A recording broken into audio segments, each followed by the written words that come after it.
कुशवाहा और यादव अब लड़ेंगे नहीं, आरजेडी का कुशवाहा दाव, बोले तेजस्वी विधानसभा चुनाव में देंगे ज्यादा टिकट। नमस्कार, मैं संयुक्ता देशमुख और आप देख रहे हैं खबर दस्तक। बिहार में विधानसभा चुनाव की सुगबुगाहट अभी से ही सुनाई दे रही है। तेजस्वी यादव और लालू यादव ने जगदेव प्रसाद की शहादत दिवस पर कुशवाहा समाज को साधने की कोशिश की। तेजस्वी ने कहा कि यादव और कुशवाहा भाई के बीच अब लड़ाई नहीं होगी। लोकसभा चुनाव में कुशवाहा समाज को अधिक टिकट देने का काम भी किया था। बिहार में जाति की सियासत खूब होती है। सभी पार्टी विभिन्न तबके के लोगों को साधने की जुगत में है। प्रशांत किशोर ने बीते दिनों मुस्लिमों और महिलाओं को साधने का प्रयास किया, तो अब इस रेस में आरजेडी भी शामिल हो गई। पिछड़ों, दलितों और अल्पसंख्यकों के अलावा अब आरजेडी ने कुशवाहा समाज को लेकर बड़ा दांव खेला है। तेजस्वी यादव ने गुरुवार 5 सितंबर को शहीद जगदेव प्रसाद की शहादत दिवस पर केंद्र सरकार से उनको भारत रत्न देने की मांग की और कहा कि हम हमेशा से कुशवाहा समाज को सम्मान देते आए हैं। लोकसभा चुनाव में हमारे गठबंधन के कुशवाहा समाज को सबसे ज्यादा टिकट दिया जाता था। बता दें कि शहीद जगदेव प्रसाद की शहादत दिवस पर राजद के प्रदेश कार्यालय में कार्यक्रम का आयोजन किया गया।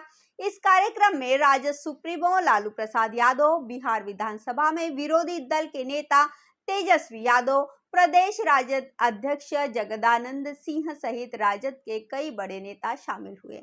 आज संविधान और आरक्षण को खत्म करने की लगातार साजिश चल रही है।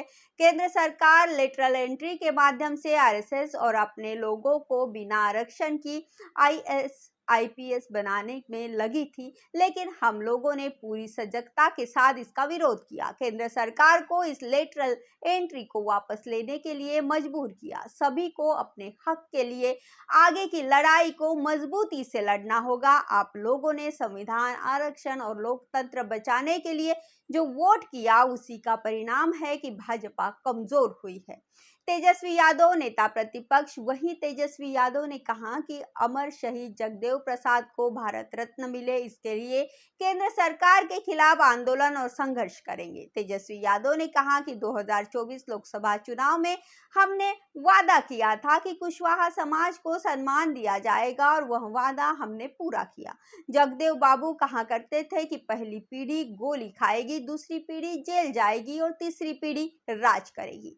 जातीय जनगणना करवाना होगा। लालू यादव कर्पूरी सभागार में अमर शहीद जगदेव प्रसाद की 50वीं शहादत दिवस के अवसर पर लोकतंत्र और संविधान की रक्षा विषय पर संगोष्ठी आयोजित कर उनके व्यक्तित्व और कर्तृत्व पर चर्चा की गई। इस कार्यक्रम को संबोधित करते हुए राजद सुप्रीमो लालू प्रसाद यादव ने एक बार फिर से केंद्र सरकार पर निशाना साधा।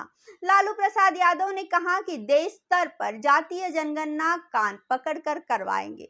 जो पुरखों को भूलता है वो 20 वर्ष तक झूलता है। आरजेडी समाज, न्याय और धर्मनिरपेक्षता के प्रति प्रतिबद्ध है। विरासत की राजनीति की राम मोहन लोहिया, जननायक कर्पूरी ठाकुर, अमर शहीद जगदेव प्रसाद के विचारों को आगे बढ़ाने और समाज को हक और अधिकार दिलाने के लिए हमेशा हम लोगों ने संघर्ष और आंदोलन किया है।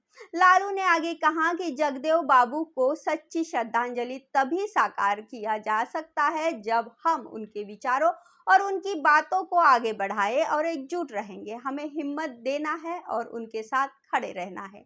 आप सब डटे रहिए। जगदेव बाबू के विचारों को आगे बढ़ाने में समाज के सभी लोग एक दूसरे के साथ खड़े रहिए, तभी आपको हक अधिकार मिलेगा। अपने कार्यकाल की उपलब्धि गिनवाई। तेजस्वी यादव ने कहा कि जब वे उप मुख्यमंत्री बने तो जातीय जनगणना करवाया और आंकड़ों के आधार पर आरक्षण व्यवस्था बढ़ाकर 65% किया, लेकिन साजिश करके आज बढ़े हुए आरक्षण को रोक दिया गया है।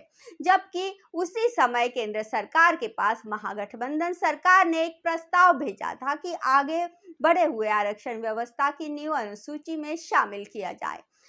केंद्र सरकार ने इस मामले में साजिश की, जिसका नतीजा कि आज बढ़े हुए आरक्षण के आधार पर नियुक्ति नहीं हो पा रही है। कहीं ना कहीं आपके अधिकार को कमजोर किया जा रहा है। जेडीयू की कथनी और करनी में फर्क है। जो बात जेडीयू के लोग कहते हैं उस पर अमल नहीं करते।